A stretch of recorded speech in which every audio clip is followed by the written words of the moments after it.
Okay, so in this tutorial, I figured I'd share with you guys some tips on drawing complex forms.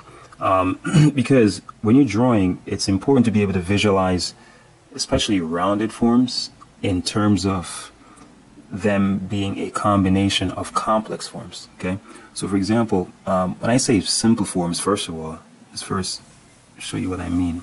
This is a simple form, perhaps the simplest form there is, right? And I am just putting some lines to render it to show its volume by separating the areas of light and shadow, right? And of course, there are different ways you can do this. You can, do it like so. However, what type of lines you want to use to distinguish the areas of light and shadow to show its volume, I think it's really up to you. So this could be another simple form, a cylinder, all right? And, like the block, these are all simple forms. Cone, the egg, these are all simple forms. Now, when you're drawing, however, what you'll find is that you won't see these forms as simple as you see them here. You'll more likely see them in partiality, like you may not see an entire sphere, you may just see, a part of it. Like just like a half of it, like this, for example. All right, or you may see just something that looks spherical but not an entire sphere. You may see something that has a conical shape but not be a cone. So with pen and ink, it's a little tricky sometimes, because with pencil you can shade in the areas of light and shadow, but with pen you have to try to get a practice of suggestion. Okay, suggesting instead of like literally delineating a shape. So for example, let's say I'll start over here. Let's say I have a how am I going to do this? Let's say I have a sphere like this. Well, a spherical form. Okay, and that's a simple shape. And let's say I have another shape right here. I have another one like this. And well, let's keep it at those two for now, right? And what I'm going to do is I'm going to merge these two forms into this, and then it's almost like I like picturing it in this form. Like, say for example, you have something like this, okay? And let's say this is very flexible material, right? This is really flexible. So if I push something like this, and I push it up, what will happen is you'll have something like this.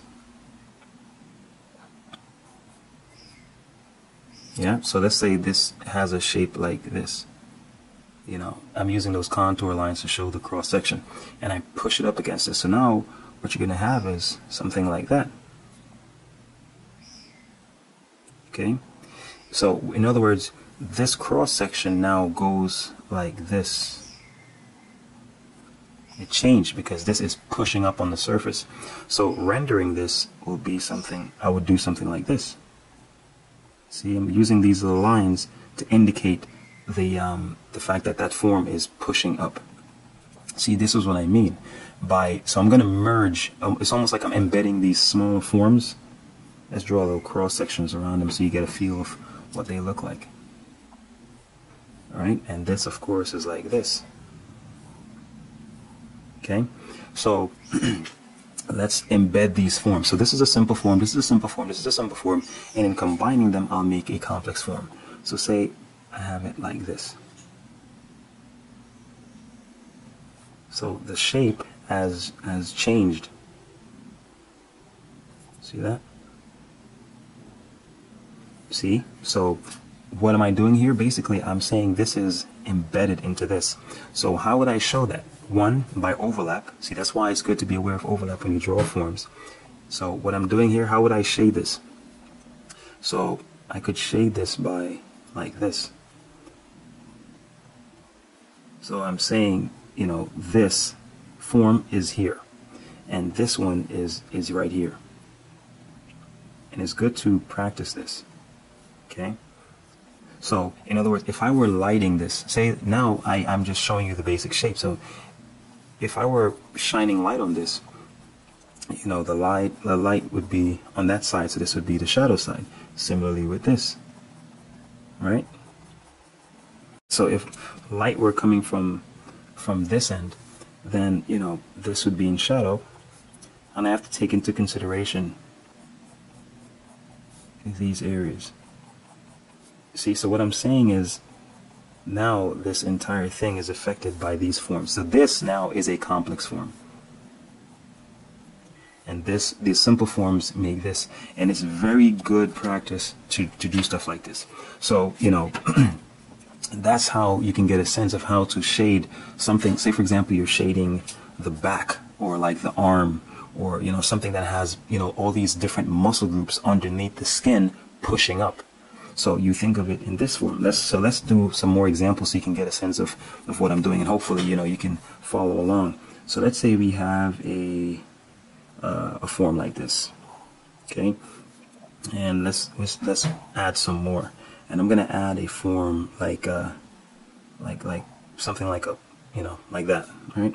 And then I have another little round one like that, and I'm gonna merge this into this bigger form right here. Okay, so we're gonna combine all of these, and now they're going to make a new form. So let's say it looks something like this. So it looks something like that. And you'll notice that I'm using overlap as a way of saying where things are. Okay, so I'm putting this round one, this one maybe right here. I'm gonna put this one at the side over here, and this is this is what I'm saying. This is the larger underlying mass. Just like this is the larger underlying mass, and these are the smaller forms, the minor forms on top of the major form. See that? So this is the major form, these are the minor forms. I'm having this one overlap over like that. See that? And then I have this ball projecting out like that. So that's what the new form looks like. Now, how would I render this? Well, I'm picturing these smaller forms on top of this larger form. So this one, for example, let's say either one, one is here. So it's almost like a form that's pushing up on like a sheet. See that? You feel it. This is the round form. It's kind of like wedged into the bottom down here. So it's like wedged in right here. See that? Okay. And this one is wrapping around. So here it is. It's wrapping right here. I'm showing the overlap so you can get a sense of, where it is. Because in the same way I would render it here. Okay. So if this is the side, like this, and this is this form, this one is right here, and this one is on the other side. See, like that. So I'm having it, it's like it's this behind here. So I'm combining these forms to make this form. This is really excellent practice when it comes to understanding how to render complex forms. It's like imagining forms, merged together. So in the same way, let's we can do it again. We can have, let's say we have something like this, and then you'll see how I'll use it in a practical sense. Let's say we have another one like this, okay? Something like that. Again. All right? And let's say we have, we're going to wedge something in. We're going to wedge this right in here.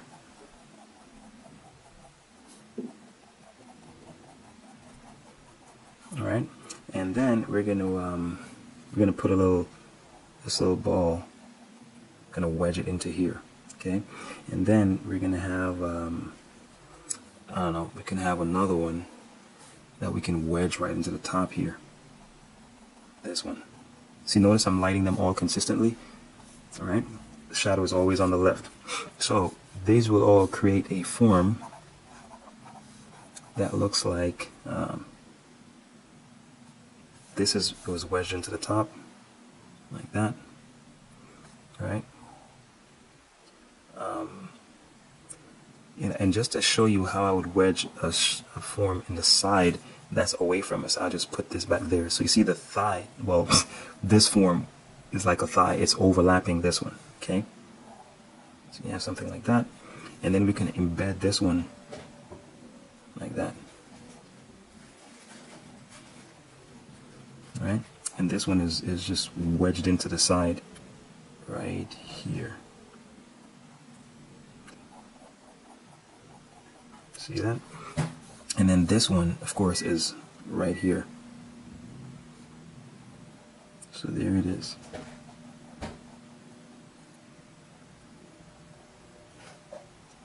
See, so it gives you a sense of how you can combine forms into one. And this is in the back. So it's in shadows. You're not even seeing it that much. Okay? And you know, this is really good practice because it really shows you, you know, you really get a sense of how to imagine complex forms, but see them as this. So in other words, what we're doing now is going from the simple forms to the complex forms. But what we'll be doing when you draw is to see a complex form and visualize it as this. Okay? That's what you'll be doing.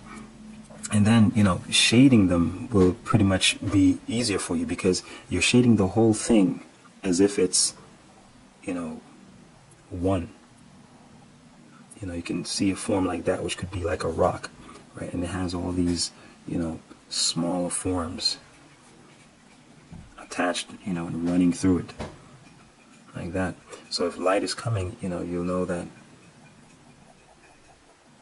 you're treating this and then this, you know, and then under here, and so on. And that's how you shade complex forms. It makes the process a lot easier for you because you're not getting lost in all the details, but you're just seeing the simple shapes that's overlying the complex shape under the bottom. So for example, you know, you could have something like this.